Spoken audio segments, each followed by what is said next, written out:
But I want to stick to the dua of the parent. Prophet ﷺ says in a hadith in a Tirmidhi, he mentions 3 types of du'as that are accepted. He mentions da'wat al-mazlum, the call of the oppressed. He mentions al-musafir, he mentions the one who is traveling. And then the Prophet ﷺ mentions al-walid ala waladihi, al-walid ala waladihi, which means the father on his son, but it actually expands to the parent for their child. It encompasses both parents. Like the Prophet ﷺ said in another narration, which is also authentic, da'watul walidain ala waladihima, the dua of 2 parents on their child. And though it says ala waladihi, the prayer of a parent against the child, it also encompasses the prayer of a parent for the child, as the scholars of hadith have mentioned. Oftentimes you read the opposites, not of the meaning, but the implied from a hadith. And so if the Prophet ﷺ mentions an accepted prayer against, then that means the opposite of which is for. And so just as you should fear the dua of the oppressed against you, it could be that the dua of the oppressed for you is your saving dua on Yawm al-Qiyamah.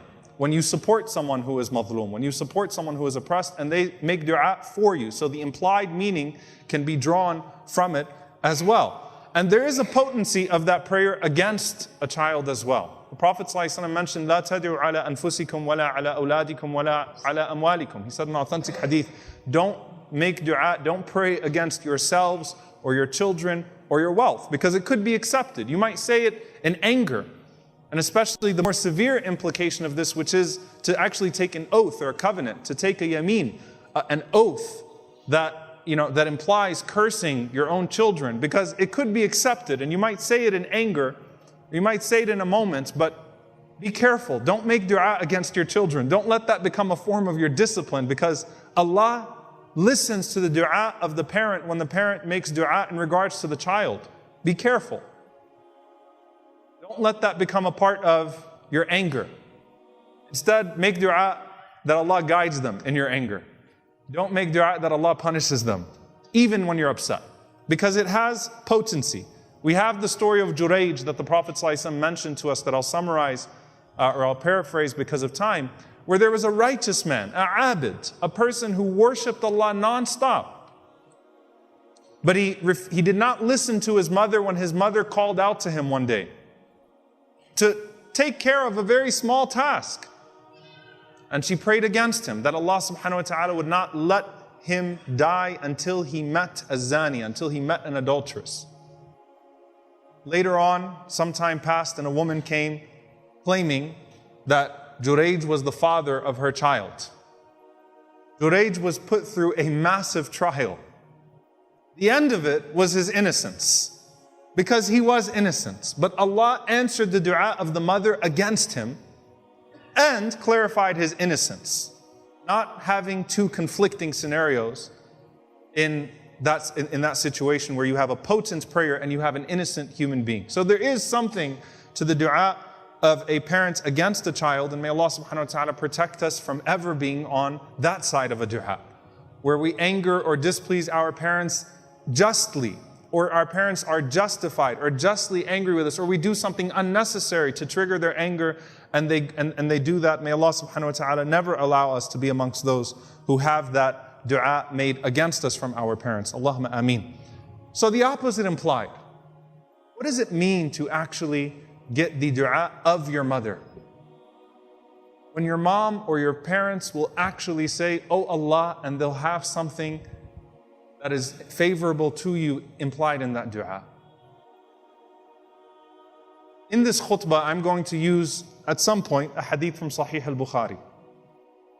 The entire collection of Sahih al-Bukhari and that legacy and what it means to the ummah would not be possible without the dua of a mom. A very simple one. It's not simple in the nature of the request, but it was natural in how it flowed from her heart to her tongue. Her child was blind, and she made dua to Allah subhanahu wa ta'ala that Allah cured the blindness of her son.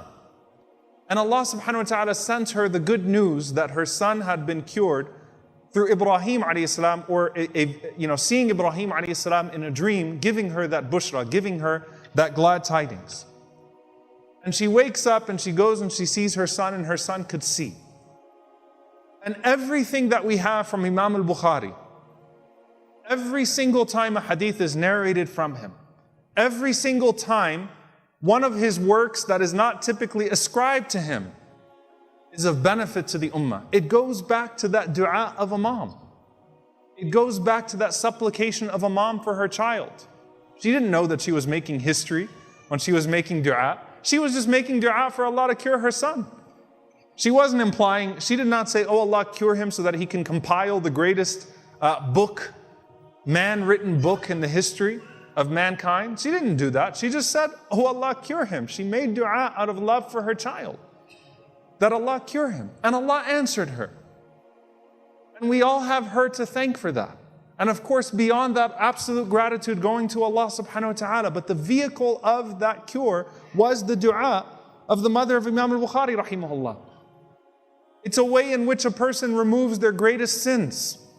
Ibn Abbas radiallahu ta'ala anhu, a man came to him and confessed of a major sin. And he responded to him and he said, Ummuka hayy, is your mother alive? And he said no. So he just said, then go seek forgiveness from Allah subhanahu wa ta'ala. Why did you ask if his mother was alive? That's what the students asked him. Why did you ask him if his mother was alive? He said, because I don't know of a greater act of obedience to Allah subhanahu wa ta'ala than birr al-walida, than when a person honors their mother. I can't think of anything else that could possibly expiate a sin that heinous, a sin that major, like birr al-walida, like him honoring his mother. It is the greatest way to honor Allah subhanahu wa ta'ala, even if your mother is directly telling you to disobey Him. In the situation of Sa'd ibn Abi Waqqas radiallahu ta'ala anhu, whose mother took an oath that she would not eat or drink and she would not wash her hair or go inside her home until he left Islam. Can you imagine that type of torture to Sa'd? That his mom says to him that I will not eat, drink, comb my hair, remove lice from my hair, or get out of the sun until you renounce Islam. And Allah sends down a verse ordering him, despite her ordering him to curse her, to curse Allah subhanahu wa ta'ala, to curse him, despite her ordering him to curse Allah subhanahu wa ta'ala, Allah orders that he honor her.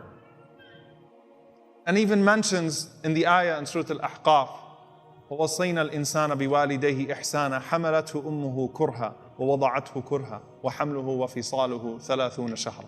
Mentioning that, look, she carried you. We have ordered excellence to both of your parents. And then specifying the mother, that she carried you in pain, she gave birth to you in pain, she fed you in pain, she nurtured you in pain, she went through all of that for you. She deserves that honor.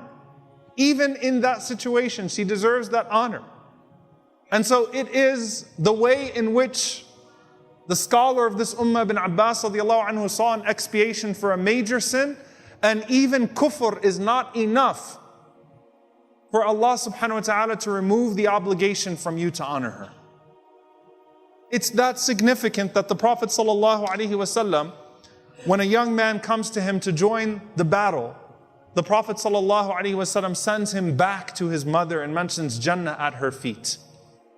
Greater than even that moment. What is it about that dua? What is it about that ikram? What is it about that honoring? And what is the limit to the potential of the barakah, the blessing that could come in one's life as a result of that honoring of a parent, and organically having a dua made for you? You know, if you notice, subhanAllah, any of the stories that I've mentioned thus far, that I will mention, no one actually goes to their parent and says, make dua for me, puts their head down and says, put your hand there. Even though you can do that, it's good. But it comes in a natural response to khidmah and takreem, to the service of the parent and to the honoring of the parent, that they make dua for you, that they supplicate for you. And there's this incident that's very prominent, because it's the Prophet ﷺ mentioning someone who he did not meet, but that the companions would meet. And the Prophet ﷺ saying, if you meet this man, then solicit dua from him, then ask him to make dua for you. And who was this man? It was a man by the name of Uwais al-Qarni from Yemen. May Allah subhanahu wa ta'ala be pleased with him, who never got to meet the Prophet sallallahu alaihi wasallam. And what held him back from coming to the Prophet sallallahu alaihi wasallam was his mother. Why was he so special? Why would the Prophet sallallahu alaihi wasallam not only make dua for him and mention him or have that inspired to him, even though he never came to the Prophet ﷺ, because what held him back from actually physically joining the Prophet ﷺ was his honoring and service to his mother.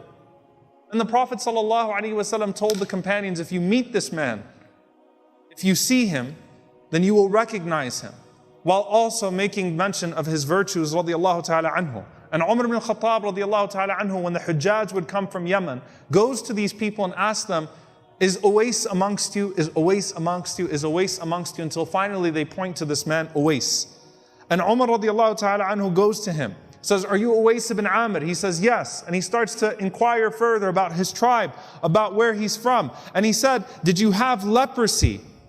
And you recovered from it, except for the spot that's the size of a dirham, meaning Allah cured you from leprosy, but you have a spot, which is to remind you of that blessing of a cure. Yes. So every time he asks him, yes, yes, yes. And he says, I heard Rasulullah sallallahu alaihi wasallam say that there will come to you Uwais ibn Amir from the reinforcements of Yemen. He had leprosy from which he recovered, but a spot the size of a dirham. He has a mother and he honors her. And I swear by Allah that if he were to swear upon Allah subhanahu wa ta'ala, if he was to take an oath upon Allah, Allah would honor that oath. Just because of that one thing that he does. He was not cognizant of his place in history. Just like the mother of al-Bukhari did not know the implications of what she was doing when she was praying for her son, he did not know the implications of what he was doing when he was serving his mother. He thought he was just a guy in Yemen that was serving his mom and that was doing basic khidmah. And as a result of that, Umar radiallahu ta'ala anhu asks him to pray for him. And Umar radiallahu ta'ala anhu said that, where are you headed? He said, Kufa, Iraq. He said, can I make you a governor of Kufa? Can I appoint you to an office or something? All of this honor, why? Because Allah honored him through that. Who knows what his mother would say about him or to him when he would do so? Dear brothers and sisters, that single dua is so precious. I want to end on a few concepts with this. There is no limit to that dua, no limit to that supplication of a parent. So what does this mean for us? Number one, that barakah is induced, that blessing is induced through natural service. You don't call your mom or dad now and say, make dua for me. Take it as a lesson for you to do things that will naturally induce a good dua. That's the first thing. Number two, if your parents are not alive, then just as when they are alive you are to honor them with that goodness, then honor them with good deeds in their name. That sadaqah jariyah, that continuous charity, those good words, those good du'as, those good mentions. And those deeds will reach them, and on the Day of Judgment they will be holding those good deeds that you did on their behalf and testifying in front of Allah subhanahu wa ta'ala for you bi'idhnillahi ta'ala. So that door is not shut. And the last thing I want to speak to, because it frequently comes up in the community, the mother-in-law. None of these khutbahs are excuses for oppression. All of them speak to a norm, and a lot of times when the mother-in-law is mentioned, it's like, oh no, well that's not my mom. If the dua of a mother can bring that much barakah in a person's life, you better want your spouse to get that dua from their mother. Husband and wife, part of your making your spouse a more complete Muslim and getting that barakah in life that has effects for you and potential rida, that potential pleasure in the hereafter, is when they get those du'as from their parents. Don't see your mother-in-law as an opponent in that sense of khidmah, because it may be the khidmah that your husband or wife gives to their mother that brings that barakah in your married life and in your life in general and your acceptance in the hereafter. Don't see them as opponents. Help your spouse honor their parents. May Allah subhanahu wa ta'ala allow us to honor our parents, and may Allah subhanahu wa ta'ala allow us to be a force in honoring mothers in society and fathers in society. May Allah subhanahu wa ta'ala allow that to be on our scale of good deeds, and may Allah subhanahu wa ta'ala accept the prayers of our parents for us, and may Allah subhanahu wa ta'ala accept our du'as for them. Allahumma ameen.